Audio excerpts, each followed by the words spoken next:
நம்ம சேனலை சப்ஸ்கிரைப் பண்ணாதவங்க சப்ஸ்கிரைப் பண்ணுங்கள். கூடவே பெல் ஐகானை கிளிக் பண்ணிங்கன்னா நாங்கள் அப்லோட் பண்ணுற வீடியோவை நீங்கள் உடனுக்குடன் பார்க்கலாம்.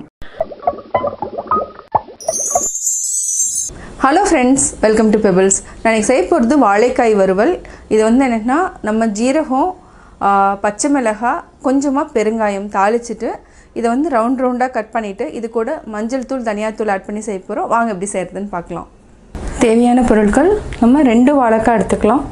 இதுக்கு 1 டேபிள் ஸ்பூன் தனியாத்தூள், 1 டேபிள் ஸ்பூன் மிளகாத்தூள், 1 பச்சை மிளகாய் சின்னதாக கட் பண்ணியிருக்கேன். தாளிக்கிறதுக்கு 1/2 டேபிள் ஸ்பூன் சீரகம், கொஞ்சமாக பெருங்காயம் எடுத்துக்கலாம். இது கூட நம்ம மஞ்சத்தூள் பரட்டி வச்சுக்கலாம். நான் இப்போ எப்படி செய்கிறதுன்னு சொல்கிறேன். நம்ம ஃபஸ்ட்டு வாழைக்காயை கட் பண்ணிக்கலாம்.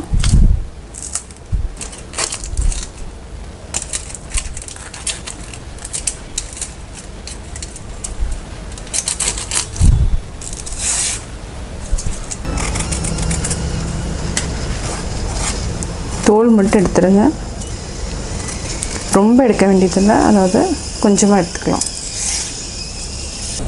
இதே மாதிரி இந்த வாழைக்காயை நம்ம கட் பண்ணிக்கலாம். இதுக்கு 1 டம்ளர் தண்ணிக்கு மஞ்சத்தூள் 1/4 டீஸ்பூன் போட்டிருக்கிறேன். கொஞ்சமாக நம்ம உப்பு ஆட் பண்ணிக்கலாம். இதுக்கப்புறம் இதை சின்ன சின்னதாக நம்ம கட் பண்ணிக்கலாம்.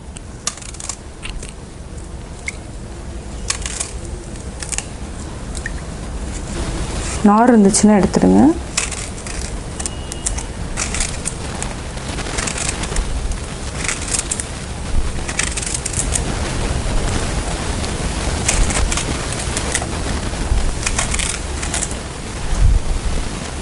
இது 2 நிமிஷம் வரைக்கும் நல்லா ஊறட்டும், அதாவது உப்பு மஞ்சளில் ஊறட்டும்.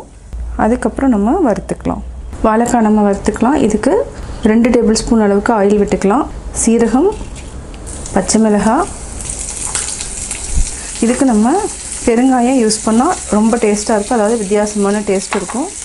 வெங்காயம் எதுவுமே நீங்கள் போட வேண்டாம், நம்ம ஆல்ரெடி தண்ணியில் ஊற வச்சுருக்கிறோம். இதை ஆட் பண்ணிக்கலாம்.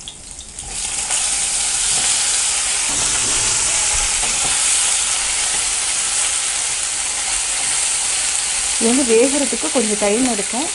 இது நல்லா சாஃப்டானதுக்கப்புறம் நம்ம மிளகாத்தூள், தனியாத்தூள் ஆட் பண்ணிக்கலாம். இப்போ நல்லா வேகட்டும். சிம்மில் வச்சுட்டு நல்லா வேக வச்சுக்கலாம். ஒரு 5 மினிட்ஸ் வரைக்கும் வேகட்டும்.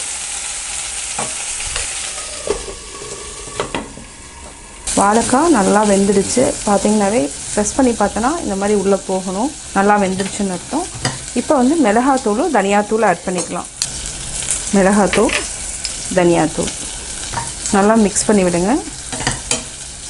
இப்போ உப்பு போட்டுக்கலாம். தேவையான அளவு ஆட் பண்ணிக்கலாம்.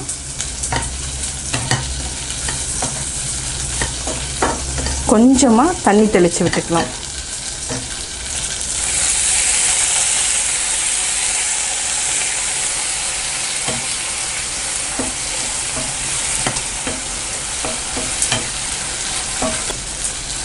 இந்த தண்ணி நல்லா சுண்டணும். அதுக்கப்புறம் நம்ம கேஸ் ஆஃப் பண்ணிக்கலாம். வாழைக்காய் ரெடி ஆயிடுச்சு. இதுக்கு நம்ம கொத்தமல்லி தழை கொஞ்சம் தூவிக்கலாம். இப்போ கேஸ் ஆஃப் பண்ணிக்கலாம். நல்லா பிரட்டி விடுங்க.